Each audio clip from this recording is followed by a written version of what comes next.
ചരിത്രത്തിലേക്ക് നമുക്കൊന്ന് തിരിഞ്ഞു നോക്കാം. ആഡംബരത്തിൻ്റെ അങ്ങേയറ്റം എന്ന് വിശേഷിപ്പിക്കാവുന്ന ഒരു വിരുന്ന്. 1971 ഒക്ടോബർ മാസം ഇറാനിലെ ഷാ മുഹമ്മദ് റസ പഹ്ലവി തൻ്റെ സാമ്രാജ്യത്തിൻ്റെ 2500-ാം വാർഷികം ആഘോഷിക്കാൻ തീരുമാനിക്കുന്നു. ലോകം കണ്ടിട്ടുള്ളതിൽ വെച്ച് ഏറ്റവും ചിലവേറിയ, ഏറ്റവും ആഡംബരപൂർണമായ ഒരു ആഘോഷമായിരുന്നു അത്. ഇന്നത്തെ കണക്കനുസരിച്ച് ഏകദേശം $500 മില്യൺ മുകളിൽ മൂല്യം വരുന്ന ഒരു മാമാങ്കം. ഈ ആഘോഷം നടന്നത് പേർസപ്പോളീസിലെ കൊടും മരുഭൂമിയിലാണ്.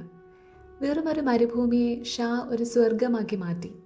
ഇതിനായി പാരീസിലെ പ്രശസ്തമായ മെയ്സൺ ജാൻസൺ എന്ന കമ്പനിയെ കൊണ്ട് 50 അത്യാധുനിക ടെൻറ്റുകൾ നിർമ്മിച്ചു. പക്ഷേ ഇവ വെറും കൂടാരങ്ങളായിരുന്നില്ല. മാർബിൾ തറകളും സ്വർണ്ണ നൂലുകൾ കൊണ്ട് നെയ്തെടുത്ത തിരശീലകളും എയർ കണ്ടീഷനിങ് സംവിധാനവുമുള്ള കൊട്ടാരങ്ങളായിരുന്നു അവ. ഭക്ഷണത്തിൻ്റെ കാര്യം പറഞ്ഞാലോ, ലോക പ്രശസ്തമായ പാരീസിലെ മാക്സിംസ് റെസ്റ്റോറൻ്റാണ് വിഭവങ്ങൾ തയ്യാറാക്കിയത്. 18 ടൺ ഭക്ഷണമാണ് ഫ്രാൻസിൽ നിന്ന് വിമാനമാർഗം എത്തിച്ചത്. അതിൽ 2500 കുപ്പി ഷാംപെയിനും 25,000 കുപ്പി വൈനും ടൺ കണക്കിന് ഇറച്ചിയും ഉൾപ്പെട്ടിരുന്നു. പാചകക്കാർ മുതൽ വിളമ്പുന്നവർ വരെ ഫ്രാൻസിൽ നിന്ന് നേരിട്ടെത്തിയവരായിരുന്നു. ലോകത്തിലെ എല്ലാ വൻശക്തികളും അവിടെ ഉണ്ടായിരുന്നു. രാജാക്കന്മാർ, രാജ്ഞിമാർ, പ്രസിഡന്റുമാർ, പ്രധാനമന്ത്രിമാർ, അങ്ങനെ 60-ലധികം രാജ്യത്തലവന്മാർ ആ മരുഭൂമിയിലെ കൂടാരങ്ങളിൽ വിരുന്നിരുന്നു. ബ്രിട്ടനിലെ ഫിലിപ്പ് രാജകുമാരൻ മുതൽ അമേരിക്കൻ വൈസ് പ്രസിഡന്റ് വരെ ആ നിരയിലുണ്ടായിരുന്നു. സുരക്ഷയ്ക്കായി കാവൽ നിന്നത് ആയിരക്കണക്കിന് സൈനികരായിരുന്നു. മരുഭൂമിയിലെ പാമ്പുകളെയും തേളുകളെയും വരെ നീക്കം ചെയ്യാൻ പ്രത്യേക സംഘത്തെ നിയോഗിച്ചു.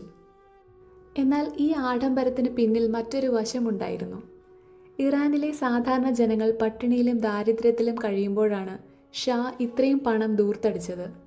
മരിച്ചവരുടെ പാർട്ടി എന്നാണ് പലരും ഇതിനെ വിശേഷിപ്പിച്ചത്. സ്വന്തം ജനതയുടെ കണ്ണീര് കാണാതെ നടത്തിയ ഈ വിരുന്ന് ഷായുടെ ഭരണത്തിൻ്റെ അന്ത്യത്തിന് തുടക്കമിട്ടു. ഈ വിരുന്നിന് 8 വർഷത്തിനു ശേഷം നടന്ന ഇറാനിയൻ വിപ്ലവത്തിലൂടെ ഷായ്ക്ക് അധികാരം നഷ്ടപ്പെടുകയും രാജ്യം വിടേണ്ടി വരികയും ചെയ്തു. ചരിത്രം നമുക്ക് നൽകുന്ന വലിയൊരു പാഠമാണിത്. അധികാരം അന്ധമാകുമ്പോൾ, ജനങ്ങളിൽ നിന്ന് അകലുമ്പോൾ ആ സാമ്രാജ്യം തകരാൻ അധികം സമയം വേണ്ടിവരില്ല. മരുഭൂമിയിലെ ആ കൂടാര നഗരം ഇന്ന് വെറും അവശിഷ്ടങ്ങൾ മാത്രമാണ്. പക്ഷേ ആ ധൂർത്തിൻ്റെ കഥ ഇന്നും ലോകം ഓർത്തിരിക്കുന്നു.